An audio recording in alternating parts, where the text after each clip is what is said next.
আসসালামু আলাইকুম প্রিয় ছাত্রছাত্রীবৃন্দ। মহাজনপুর কলেজে আয়োজিত অনলাইন শ্রেণী কার্যক্রমের অংশ হিসাবে আমরা যে শ্রেণী সহায়ক যে অনলাইন ক্লাসগুলো নিচ্ছি সেই অনলাইন ক্লাসের অংশ হিসাবে আজকে আমার বাংলা প্রথম পত্রের কবিতা অংশের 18 বছর বয়স কবিতা নিয়ে আলোচনার এই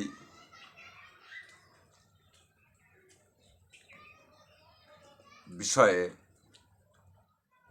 সবাইকে অংশগ্রহণ করার জন্য ধন্যবাদ জানাচ্ছি। প্রিয় ছাত্রছাত্রী, বিগত প্রায় 2 বছর বিভিন্ন শিক্ষা প্রতিষ্ঠান বন্ধ থাকার কারণে ছাত্রছাত্রীদের শিক্ষার্থীদের যে মারাত্মক ক্ষতি সাধিত হয়েছে সেই ক্ষতির কিছুটা কাটিয়ে ওঠার জন্য আমাদের এই ক্ষুদ্র প্রয়াস। আর অলরেডি ইতিমধ্যে আমাদের শ্রেণী কার্যক্রম শুরু হয়েছে নিয়মিতভাবে, বিগত কয়েক মাস ধরে চলছে সেটা। আমরা রেগুলার ক্লাস নিচ্ছি এবং এই ক্লাসের পাশাপাশি অনলাইন যে প্রোগ্রাম সেই প্রোগ্রামটা ছাত্রছাত্রীদের সহায়ক কর্মসূচি হিসাবে অতিরিক্ত একটি ক্লাস হিসেবে আমরা এই অনলাইন শ্রেণী কার্যক্রমটা চালিয়ে যাচ্ছি। এই জন্য আমাদের কলেজের সচেতন অধ্যক্ষ স্যার প্রশংসার দাবি রাখে এবং বাংলাদেশ সরকারের শিক্ষা মন্ত্রণালয় একইভাবে প্রশংসার দাবি রাখে। প্রিয় শিক্ষার্থী, তাহলে আমরা আজকে আমাদের পাঠ অর্থাৎ আলোচনাতে আমরা ঢুকতে পারি। আমরা যে আলোচনাটি করব আজকে সেটি হচ্ছে 18 বছর বয়স কবিতা। আমরা জানি এই কবিতার কবি হচ্ছেন সুকান্ত ভট্টাচার্য। কোনো কবিতা আমাদের বুঝতে হলে প্রথমে কবিকে একটু বোঝা প্রয়োজন। এই উদ্দেশ্যে যে কবি একজন মানুষ, তার চিন্তা জগতের বহিঃস্ফুরণ হিসেবে তিনি কবিতার জন্য কলম ধরেন এবং তার চিন্তা চেতনাকে, তার কবি মানুষকে, তার মননকে তিনি সবাইকে জানানোর জন্যে কবিতা রচনা করেন। অর্থাৎ চিন্তা চেতনার আরেকটা বহিঃপ্রকাশের আরেকটা মাধ্যম হচ্ছে কবিতা।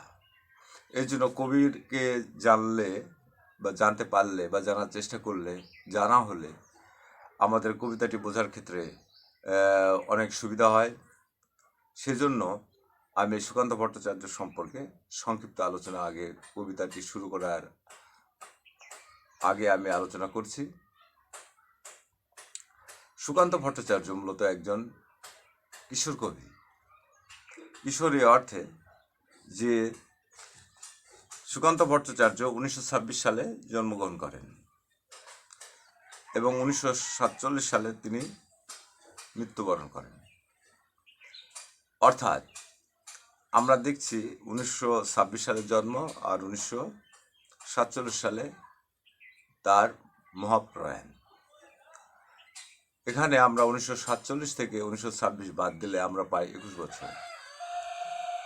21 বছরের এই যে আয়ুষ্কাল, এই আয়ুষ্কালে মানুষ সাধারণত কিশোর বা যুবক অবস্থায় থাকে। এই কিশোর বা যুবক অবস্থার জন্য সুকান্ত ভট্টাচার্যকে আরেকজন বিশ্ববিখ্যাত কবির সাথে তুলনা করা হয়। সেটা হচ্ছে ইংরেজি সাহিত্যের প্রসিদ্ধ কবি জন কিটস। তিনি ঠিকই অল্প বয়সে তিনি মারা গিয়েছিলেন।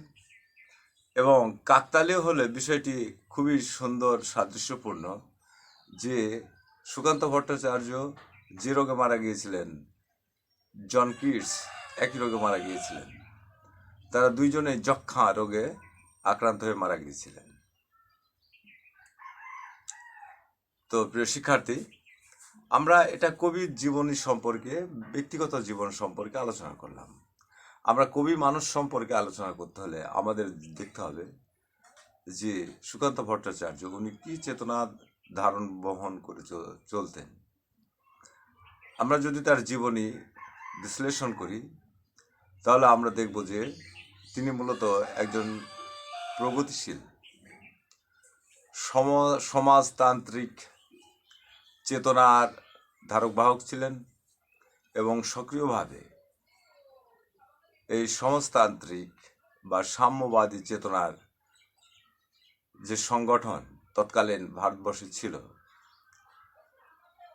যে কমিউনিস্ট পার্টি, সেই কমিউনিস্ট পার্টির একজন সক্রিয় সদস্য কর্মী ছিলেন। উনি কবি হিসাবে খুব অল্প দিন কলম ধরেছিলেন, হয়তো বেঁচে থাকলে আরও লিখতে পারতেন, কিন্তু তিনি পারেননি। কিন্তু এই ক্ষুদ্র তার সাহিত্য জীবনে তিনি যেটুকু দান করেছেন তা বাংলার সাহিত্যে একটি চিরস্মরণীয় সম্পদ। তিনি স্মরণীয় হয়ে থাকবেন তার কতগুলো রচনার জন্য। সুকান্ত ভট্টাচার্য তিনি ছিলেন মূলত মানবতাবাদী কবি। মানুষের সুখ দুঃখ, জাতির সুখ দুঃখ ইত্যাদিকে তিনি তার সাহিত্যে চিত্রায়িত করেছেন। নিম্ন শ্রেণী থেকে শুরু করে উচ্চ শ্রেণী পর্যন্ত তিনি তার সাহিত্যের চরিত্র করে তুলেছেন। আমরা রবীন্দ্রনাথ পর্যন্ত আমরা সাহিত্যগুলোকে স্টাডি করলে সাহিত্যে যে চরিত্রগুলো এসেছে সেই চরিত্রগুলো আমরা দেখেছি সাধারণত তারা সমাজের নেতৃত্বস্থানীয় ধনিক শ্রেণী, কেউ জমিদার, কেউ বা রাজা, না হলো নিতান্ত একজন ধনাঢ্য ব্যক্তি। কিন্তু সাধারণ চরিত্র, অতি নিম্ন শ্রেণীর দরিদ্র চরিত্র যে সাহিত্যের একটি চরিত্র হয়ে উঠতে পারে, মানুষের একটা মননের বহিস্ফুরণ হতে পারে, এটা আমরা রবীন্দ্রনাথ পরবর্তী পর্যায়ে বন্দ্যোপাধ্যায় ত্রয়ী নামে যারা পরিচিত, সেটা হচ্ছে তিনজন বন্দ্যোপাধ্যায় আমরা সাহিত্যে, আমাদের বাংলা সাহিত্যের দিকপাল হিসেবে আমরা পাই। একজন হচ্ছে মানিক বন্দ্যোপাধ্যায়, অন্যজন হচ্ছেন তারাশঙ্কর বন্দ্যোপাধ্যায়, আর একজন হচ্ছেন বিভূতিভূষণ বন্দ্যোপাধ্যায়। তিনজনের বন্দ্যোপাধ্যায়কে এই জন্য মিলিয়ে বলা হয় ত্রয়ী বন্দ্যোপাধ্যায়, ত্রয়ী অর্থাৎ তিন বন্দ্যোপাধ্যায়। এনারা বাংলা সাহিত্যকে আরেকটি ধাপে এগিয়ে নিয়ে গেছেন।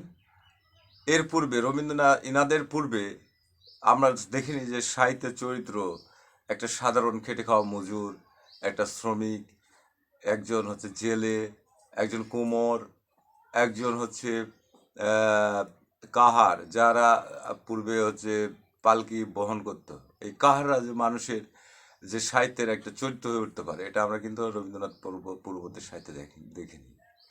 কিন্তু আমরা যদি বিশ্লেষণ করি, এই তিনজনের মানসিকতা ছিল মানবতাবাদী এবং এই তিনজনই মূলত তারা মানুষের নিম্ন শ্রেণীর মানুষদেরকে গভীরভাবে পর্যবেক্ষণ করেছেন এবং তাদের মধ্যে থেকেছেন এবং তাদেরকে এই সাহিত্যের চরিত্র করে উঠিয়েছে। এবার সুকান্ত ভট্টাচার্য ঠিক তেমনই তৎকালীন যুগে তিনি যে যুগে ছিলেন, যে সময়টায় তিনি জীবিত ছিলেন, সেই সময় মানুষের সুখ দুঃখ, হতাশা, এগুলোকে তিনি তার সাহিত্যে চিত্রিত করেছেন। এবং ওটি সাধারণ চরিত্র, আমরা জানি রানার নামে ওনার একটি বিখ্যাত কবিতা আছে। এবং এই কবিতাতে উনি একজন রানার, অর্থাৎ আমরা যেটাকে পোস্টম্যান বলি, সেই যুগে পোস্টম্যান কিন্তু এখন অনেকটা সহজ একটি জীবিকার অংশ হিসাবে আমাদের সামনে প্রতিভাত হয়। কিন্তু সেই যুগে রানার যারা ছিলেন, অর্থাৎ পোস্টম্যান যারা ছিলেন, তাদের জীবন ছিল খুবই দুঃখ দুর্দশাপূর্ণ। তাদেরকে বিভিন্ন ডাক চিঠি নিয়ে তাদেরকে এক স্থান থেকে অন্য স্থানে পায়ে হেঁটে যেতে হতো। রাত্রির দিনকে একাকার করে এই রাত্রিকে না মেনে সমস্ত পরিশ্রম ক্লান্ত সব কিছু নিয়ে তারা এগিয়ে যেত, তারা সেই ডাক বহন করে এক স্থান থেকে অন্য স্থানে। এই যে রানার একটি অতি সাধারণ চরিত্র, সমাজের একটি উপেক্ষিত চরিত্র, যে সাহিত্যের বিষয়বস্তু হয়ে উঠতে পারে, সুকান্ত ভট্টাচার্য বন্দ্যোপাধ্যায় ত্রয়ীর মতোই তিনি দেখিয়েছেন। আমরা এই কবিতাটিতে আমরা তাহলে বুঝলাম যে সুকান্ত ভট্টাচার্য মূলত তিনি অতি সাধারণ শ্রেণীর সাথে মিশেছেন। তিনার যদিও জন্ম শহরে, কিন্তু তিনি সাধারণ মানুষকে অতি নিবিড়ভাবে পর্যবেক্ষণ করেছেন, যেহেতু তিনি একজন সমাজ সংস্কারক হিসাবেও পরিচিত ছিলেন। তিনি চাইতেন এমন একটি সমাজ, যে সমাজ হবে শোষণমুক্ত, বৈষম্যমুক্ত। ঠিক এই বৈষম্যমুক্ত অর্থাৎ শোষণমুক্ত সম শ্রেণীর একটি সমাজ গঠন করতে গেলে কী অন্তরায় হয়ে দাঁড়ায়, বাধা হয়ে দাঁড়ায়, সেগুলো তিনি গভীরভাবে পর্যবেক্ষণ করেছেন। তৎকালীন যুগে তিনি যে সময় আসছেন 1926 সালে জন্মগ্রহণ করছেন এবং মৃত্যুবরণ করছেন 1947 সালে। এই সময়টা আমরা দেখি রাজত্বের দিক থেকে দেখলে এটা ব্রিটিশ সময়। এই ব্রিটিশরা 1947 সালে তারা দেশ বিভাগ অর্থাৎ ভারত পাকিস্তান দুইটা রাষ্ট্রকে তাদের ক্ষমতা দিয়ে তারা তাদের দেশে ফিরে যায়। অর্থাৎ ব্রিটিশ রাজত্বকালে তিনি সুকান্ত ভট্টাচার্য জীবিত ছিলেন এবং ব্রিটিশ রাজত্বকে গভীরভাবে দেখেছেন। এবং এই যে জাতির পরাধীনতার যে একটি জ্বালা সচেতন মানুষকে সবসময় অতিষ্ঠ করে তোলে, এটা তিনি তাকেও অতিষ্ঠ করে তুলেছে। এবং এটিকে তিনি অতিক্রম করার জন্য তিনি দেখেছেন এর অন্তর্নিহিত কারণটা কি, যে অন্য একটি জাতি, অন্য একটি দেশ, একটি আমাদের মতো একটা বিশাল রাষ্ট্রকে অল্প সংখ্যক লোক দিয়ে তারা শাসন করছে, মানুষের জীবন জীবিকাকে নিষ্পেষিত করে শোষণ করছে। এর থেকে আমরা উদ্ধার পেতে পারছি না কেন? অর্থাৎ এই শোষণ তারা কেন করতে পারছে, এটাকে তিনি তার সাহিত্যকর্মে গভীরভাবে বিশ্লেষণ করেছেন এবং এর কারণটাকে তিনি স্পষ্টভাবে অবলোকন করেছেন এবং সমাধানের পথ তিনি বলেছেন। প্রিয় শিক্ষার্থী, তোমরা নিশ্চয়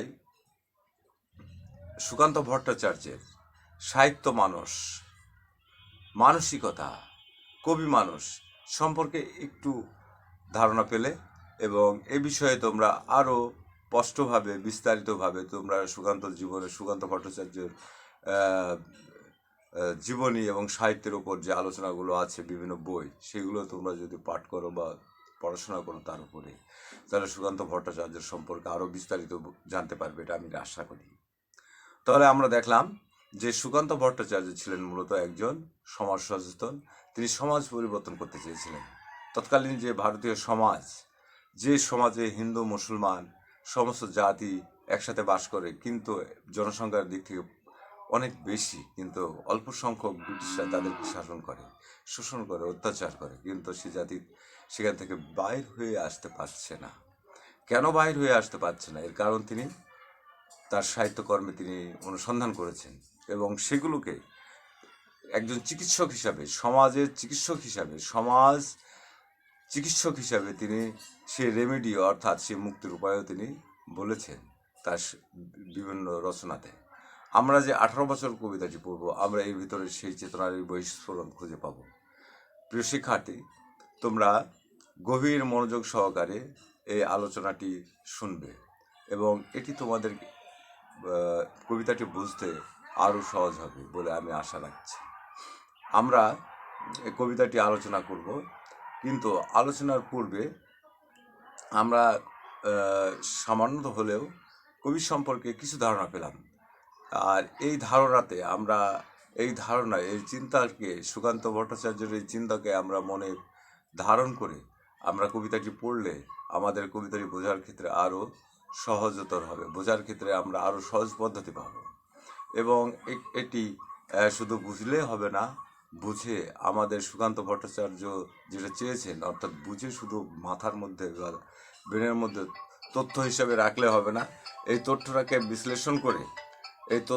বিশ্লেষণ করে আমাদের ব্যক্তি লাইফে আমাদেরকে এটা প্রয়োগ করতে হবে এবং প্রয়োগ করে আমাদের লাভবান হতে হবে, এটি তিনি দেখাতে চেয়েছেন এবং আমরা সেই পথে এগিয়ে যাব বলে আমি সবার কাছে আশা রাখি।